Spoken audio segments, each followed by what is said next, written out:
collect data however ugly it might look. Coffee's for closers only. So we've established my proposal is sound in principle. Now we're just haggling over price. Let's see how much we're going for on eBay. Man, it's the same as Dunkin' Donuts. Costs 15 times the price. Welcome to Impact Pricing, the podcast where we discuss pricing, value, and the complex relationship between them. I'm Mark Stiving, and our guest today is Sebastian Baier, and here are 3 things you want to know about Sebastian before we start. He is the founder and managing director at Buynomics. We're going to learn a little bit more about them in a few minutes. He did his obligatory 5-year stint at Simon Kucher Partners, which says he knows something about pricing. He has a PhD in physics. By the way, don't all of us pricing people have PhDs in physics? And he finished his first Ironman in less than 10 hours, like seconds, less than 10 hours. Welcome, Sebastian. Hi, Mark. Great. Thanks for having me. Hey, it's going to be fun. Okay, so how did you get into pricing?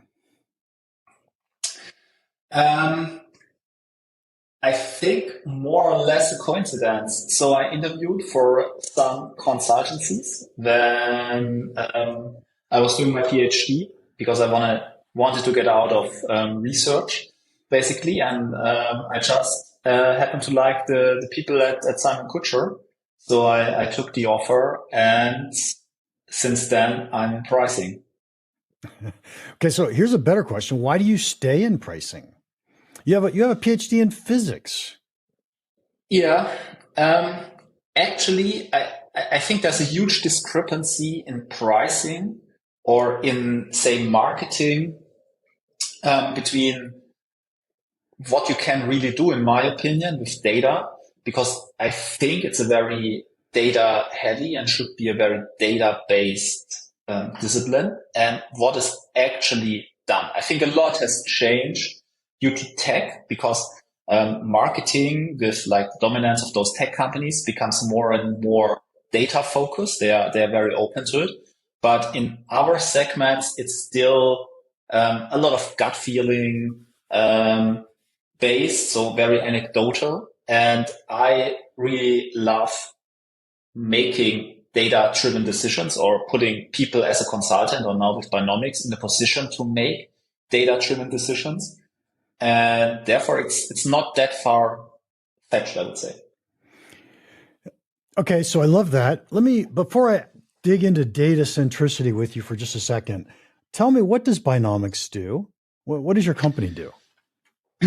So we are building a SaaS platform that helps companies like Danone, Vodafone, and others to make better pricing and revenue management decisions. And we do this in, I think, what I would say a unique way. We take the data and transform them into something we call virtual customers or virtual shoppers, which of course is a marketing term, but you can think of it, we are creating millions, tens or hundreds of millions of virtual personas, which reflect the behavior of real personas or real shoppers pretty accurate. And basically you can show them all kinds of changes to your portfolio, including pricing, of course, and they predict, or they make a decision, and this decision is very close to real shoppers' decision. And we find the concept, we actually love the concept. We started the company based on, for us, it was like more of a scientific experiment when we started the company, more scientific experiment than just actually a business. And we just wanted to prove that this can be done, because we were so unhappy how customer reactions are done today to name price elasticity. I think everyone who'd ever fitted price elasticity knows what I'm talking about. Yeah. Okay. So I got to say that sounds fascinating. We're going to do a statistical model or a mathematical model. And I assume that we've got multiple different market segments, or maybe a distribution of different behaviors in our customer base, something like that. How do you decide which features, which customer characteristics belong in that customer simulation? So the question was, how do we decide which features are included, which characteristics are included? So I think, let's take an example, Coca-Cola, right? So some things are pretty obvious. So the main value drivers in the soft drink market. So the main value drivers, and what is a value driver? A value driver is what defines a product from a customer perspective, or more precisely, what distinguishes products from a customer perspective. So what distinguishes products from a customer perspective? And he stands in front of a shelf and says, I take that one and not that one. And this is most obvious in many segments, the brand, right? Is it Coke? Is it Pepsi? Is it a white label brand? Then, of course, you have a bottle size. That's also very obvious. Then sometimes you have a pack size. So is it just one bottle? Is it a 4-pack, 6-pack, 8-pack? Then you have like sugar content. Is it full sugar diet, zero sugar? So those are the main things typically. So those are the main tangible things. And then you can always test for things like recycled plastic, some environmental label, rich in minerals in many cases, organic and things like that, of course.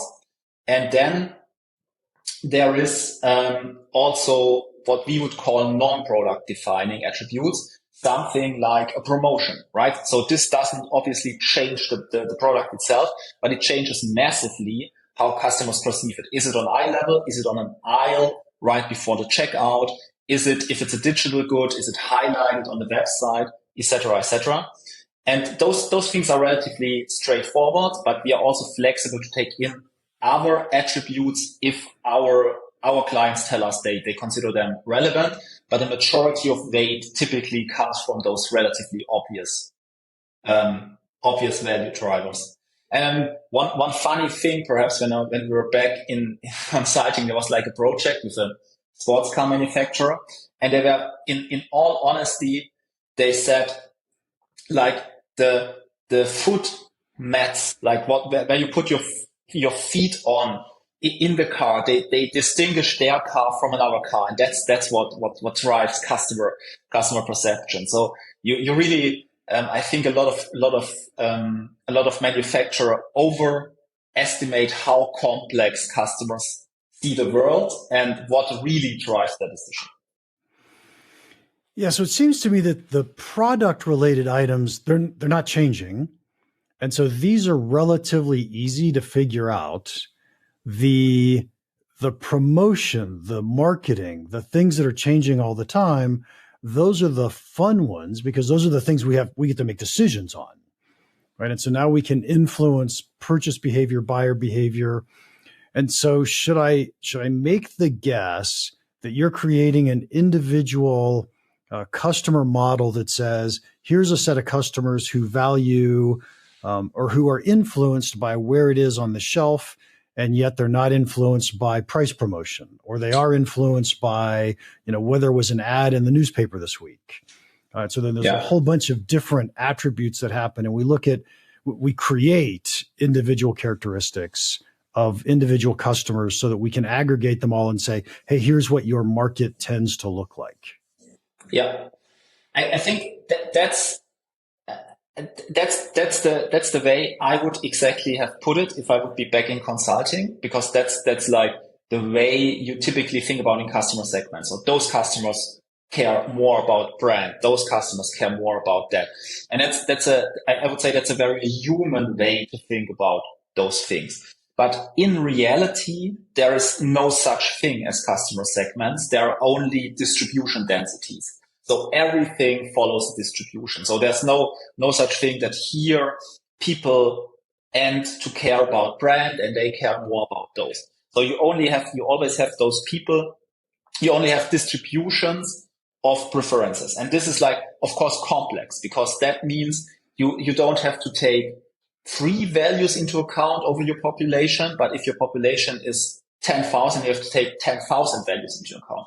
But this is only a problem for humans, right? So we come out of the world where memory and computational power are limited, but this time is over, right? So memory and computational power are not limited, and algorithms can have not like 5 or 10 or 50 customer segments in their head, but 50 million.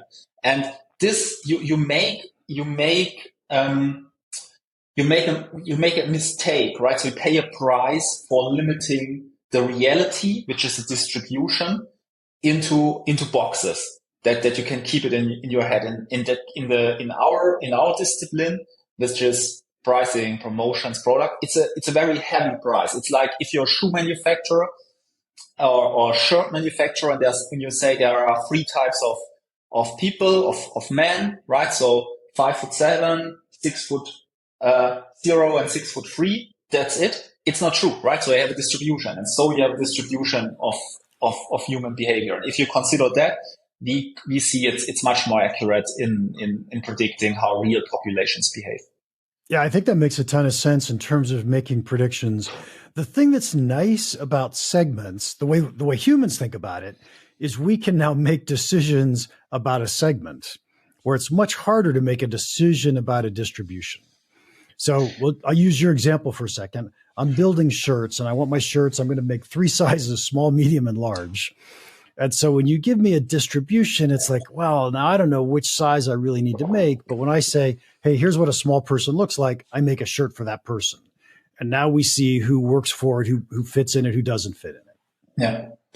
I mean, I think the way to think about it is this is a way to break down complexity, to analyze it, and then based on this analysis, you make a decision.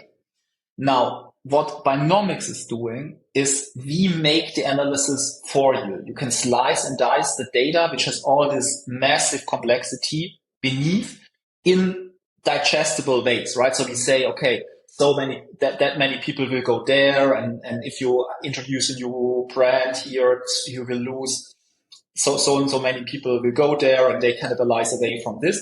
So we make this, of course, available on a higher level. So we don't force our users to go through an Excel sheet with 1 million rows to understand each of the virtual customers. So this is taken from you, but we just provide transparency. So at the lowest level, you can think of our company as a transparency machine, right? So we give transparency. We don't really care what you do with this transparency. You make the decisions, right? So you, based on what would happen, if you like it or not, we say what happens in our opinion, and then you need to make the decision. So basically, we just give you the rules. You still have to play yourself. Of course, we have now on top features which tells you, look, given that and that, we would recommend to do this. And we would recommend, given the market dynamics, that you now change your promotion frequency or whatever. But this is already, I would say, a level above in terms of usability. At a very core, we are a transparency machine.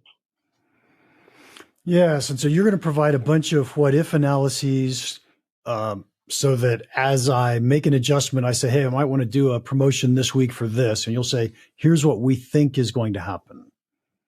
Exactly. If you do that or you can just make the decision without looking at what we recommend at any analysis, and just then we say, okay, we think that would happen. Just like a price elasticity, just much more complex because you have like all the interdependencies, etc., etc.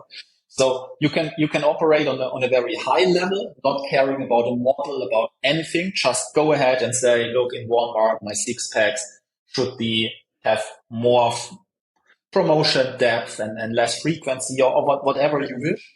And then you can say, okay, pang, that's it. And then we just tell you, okay, we think this is what happens to your sales and to your revenue. But you can also go much, much deeper down the rabbit hole. So we have this option. You can go all the way down, but you don't have to.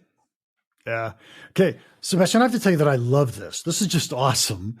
Now, I spend a bunch of my time in B2B where we don't have as much data as these large B2C customers do. Is there a solution for that? Do you guys do something? Is it even possible to do something? Yeah.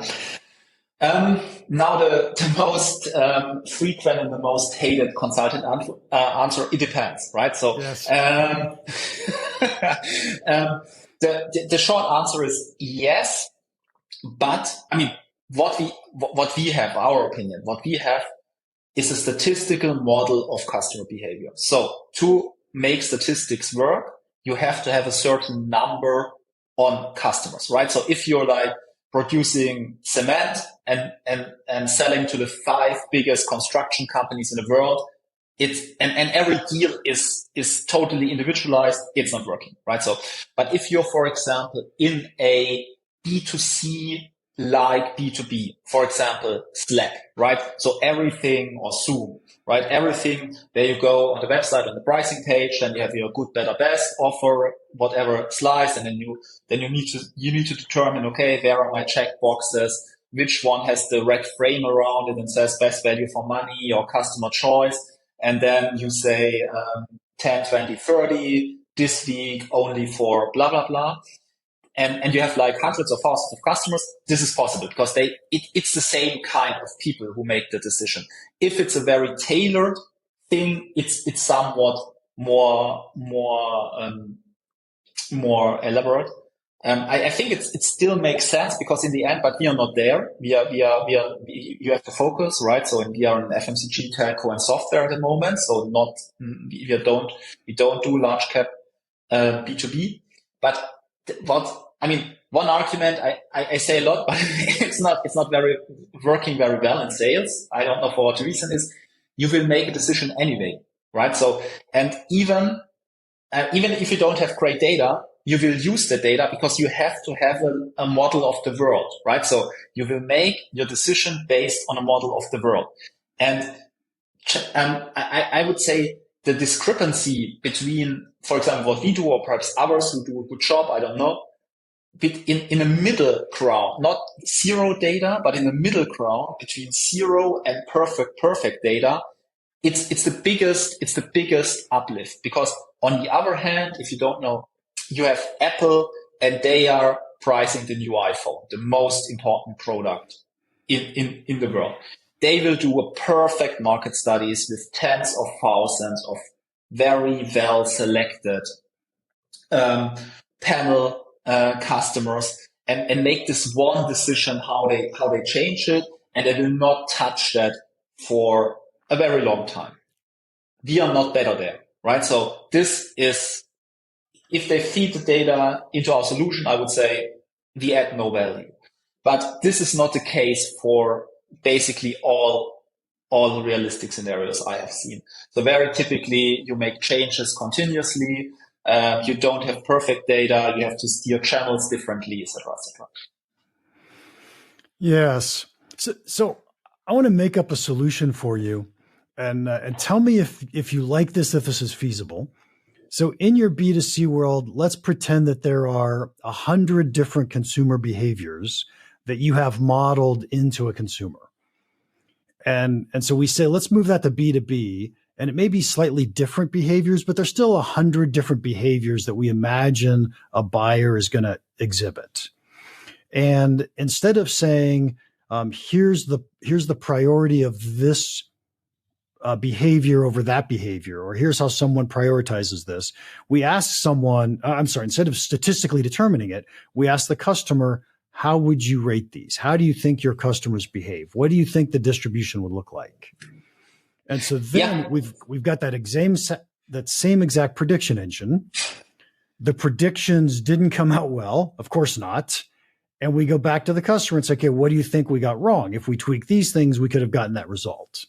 And so over time, we could mentally tweak this model. It's an excellent question, really. We did that at some point of view, because like the beauty of what we do, like virtual customers, however you call it, but virtual customers, it's a standardized model, and standardized model means you can feed it from different inputs and you can update it using established methods like Bayesian updating, whatever. So you can feed it with transactional data and you can feed it with our data. So for example, for telco, we do this very frequently, that we take transactional data and market studies and combine them. And one input could be what you just said is expert judgment, right? So that you have and it's actually in the roadmap, but at the moment relatively low. We did it in the beginning, so they have like big product market fit, I would say, in the FMCG world. If I wouldn't be pushed back from the product and engineering team, I would do much more of those more experimental things, because I absolutely believe in it. we had it in the first version of the tool that I actually built in Excel with VBA myself, where we had such a thing in. But it's totally fascinating, and then you can basically go along, right? So you can start, for example, with that, and while you gather more and more transactional data, you can update a model more and more, and then trust the transactional data more. So yeah, that's definitely something we are considering. But it's really very impressive that you considered it on the fly. Oh, no. So it just seems to me that in B2B, where we don't have the data, we'd still like something like this to be able to help us think systematically through our customer decisions. Yeah. So, and you can do very, very interesting things about that in B2B. For example, you can take the salesperson as a value driver, because that makes a big difference. How they perform. And basically you can measure the salesperson as a value driver and correct it automatically, basically, through all the other factors of the deal.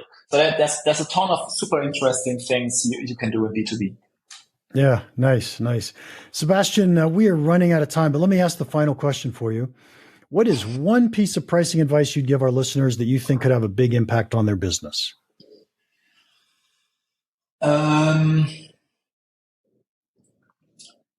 Collect data however ugly it might look. So I was always very much into data, also in consulting. I love recreational data analysis, so I don't have the time for it, but I really like it. But now, since I'm basically in charge of the company, we collect much too little data. And in the beginning, it doesn't matter because you had only a handful of deals, and okay, you have them top of your head. But then after time, okay, well, it would be good if you collect that, and why did we lose that deal, and et cetera, et cetera. So it's really very valuable just to start collecting the data and look at them as you would as a consultant, because that's the other thing. When it's your own business, you're always tempted to really don't look really cold at it, but you want to see the things and stuff. Look at it like a cold-hearted consultant, and that's my one advice. I think that's fabulous advice. I think all of us who run businesses have a really hard time looking at our own businesses the way we look at other companies when we do it. So fascinating. Sebastian, thank you so much for your time today. If anybody wants to contact you, how can they do that? I think the best way is LinkedIn. So on LinkedIn, I also have my email address. I think I even have my phone number. So LinkedIn, email, first name dot last name at buynomics.com. Happy to talk. All right. And Sebastian's LinkedIn will be in the show notes as URL. To our listeners, thank you so much for your time. If you enjoyed this, would you please leave us a rating and a review? And if you have any questions or comments about the podcast or pricing in general, feel free to email me, Mark at impactpricing.com. Now, go make an impact.